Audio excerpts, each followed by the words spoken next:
దక్షిణ అయోధ్య భద్రాచలంలో శ్రావణ పౌర్ణమి వరకు జరిగే వార్షిక పవిత్రోత్సవాలు శాస్త్రోక్తంగా ప్రారంభమయ్యాయి.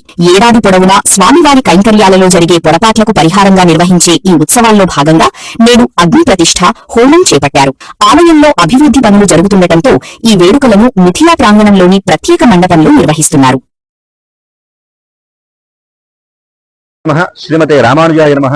భద్రాచలం శ్రీ సీతారామచంద్ర స్వామి వారి దేవస్థానంలో వార్షిక ఉత్సవాలలో భాగంగా శ్రావణ మాసాన్ని పురస్కరించుకొని మనకి పవిత్రోత్సవాలను నిర్వహించుకోవడం జరుగుతున్నది.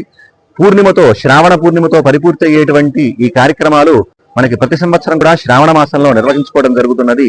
ఈ పవిత్రోత్సవాలను సంవత్సరంలో జరిగినటువంటి మంత్రలోపం కావచ్చు, తంత్రలోపం కావచ్చు, ద్రవ్యలోపం కావచ్చు, పొరపాటున ఏవైనా లోపాలు జరిగి ఉన్నట్లయితే గనక ఆ లోపాలన్నింటినీ కూడా పరిపూర్తిని చేసేటువంటి ఉత్సవం మనకి పవిత్రోత్సవం అని ఆగమశాస్త్రం చెబుతోంది.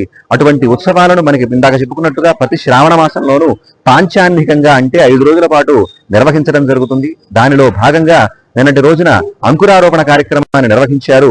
నేటి రోజున ఉదయం స్వామివారి దగ్గర అనుజ్ఞను తీసుకొని ఆ తర్వాత అగ్ని ప్రతిష్ఠ, తర్వాత పవిత్ర అధివాసాన్ని, అలాగే సాయం సమయంలో అష్టోత్తర శత కలశ స్నపనం కావాల్సినటువంటి సంభారాలన్నింటినీ కూడా సమకూర్చుకునేటువంటి కార్యక్రమం అంటే కలశాసాధన మొదలైనటువంటి కార్యక్రమాలన్నీ కూడా నేటి రోజున అడగనున్నాయి.